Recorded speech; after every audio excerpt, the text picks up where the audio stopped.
नमस्कार मंडळी, स्वागत आहे आपलं. आणि आज आमच्या गावात सप्ताह बसला आहे. त्यानिमित्त संपूर्ण गावात धार्मिक आणि परमार्थिक वातावरण चालू आहे. तर चला पाहूयात, मंदिरात जाऊयात.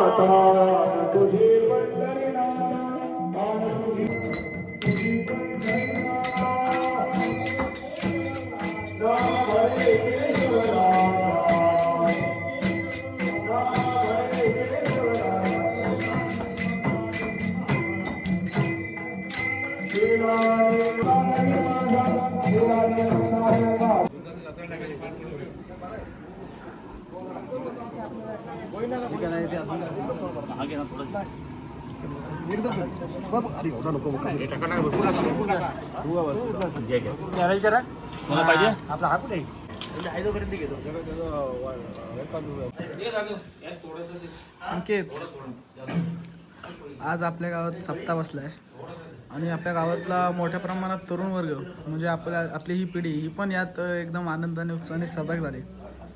तर तुला काय वाटतं, काय सांगशील आपल्या सप्त्याबद्दल?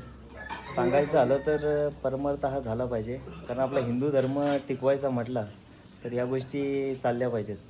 आपण साधू संतांच्या भूमीतली माणसं आहोत, त्यामुळे ही परंपरा चालू राहील. त्यामुळे तरुण वर्ग यामध्ये उत्साहाने काम करतो.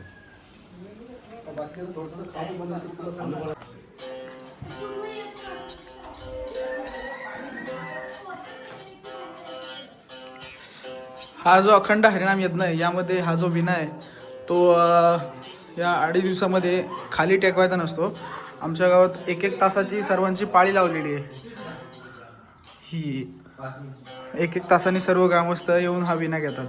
तर आज पहिला मान मिळाला आहे विशाल गायकवाड, म्हणजे भाई आम्ही म्हणतो त्याला. तर भाई, तुला आज पहिला मान मिळाला विना घ्यायचा. तर काय सांगशील तू आज आपल्या सप्त्याबद्दल आणि या संपूर्ण कार्यक्रमाबद्दल? तसं सांगायला गेलं तर आमच्या सप्त्याचं आता वर्ष चालू आहे 45 वर्ष चालू आहे. जे आमच्या पूर्व आजोबांपासून म्हणजे चालू झालेली ही परंपरा आहे, ते आम्ही बी अशी पुढं चालू ठेवावी अशी मी हनुमंतराजाची प्रार्थना करतो की आमच्याकडून काय जे चुका जर झाल्या असतील, काय म्हणजे नाही का, शिकण्याची अशी पद्धत जी चालू करा आणि आम्हाला चांगला मार्ग द्या असं मी हे करतो. आणि आमच्या गावावरती जे काय ते गावाला आमच्या चांगले सुख शांती समाधान, सगळ्यांना सुख शांती समाधान, नोकरी धंद्यामध्ये यश भेटो अशी मी ईश्वरचरणी प्रार्थना करतो. आमच्या हनुमंतरायाला प्रार्थना करतो.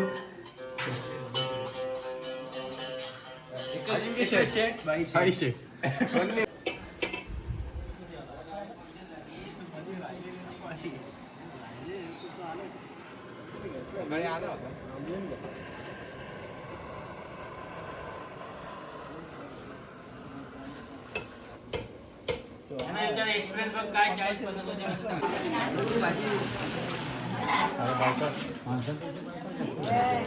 काय कुठं काम नव्हतं पाहिजे.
उदर भरमनो हे जाणीते कर्म पुण्यवर्गे ऐक्य श्री ज्ञानदेव तुकाराम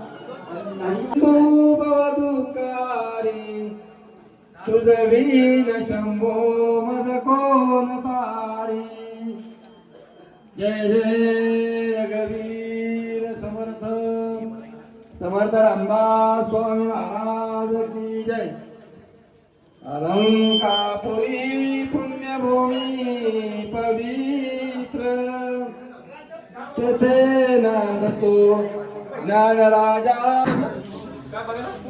हे आमच्या गावातले गोपाळ मामा. आता गोपाळ मामा, आपल्या तुम्ही गावातले आता एक ज्येष्ठ नागरिक आहात, तर आपल्या या नवीन पिढीने केलेल्या कार्यक्रमाचे नियोजन आयोजन तुम्हाला कसं वाटतंय? तुम्ही काय सांगाल, काय तरुण पिढीला नवीन संदेश काय द्याल? असंच करीत राहा पुढे आमच्या माघारी बस बस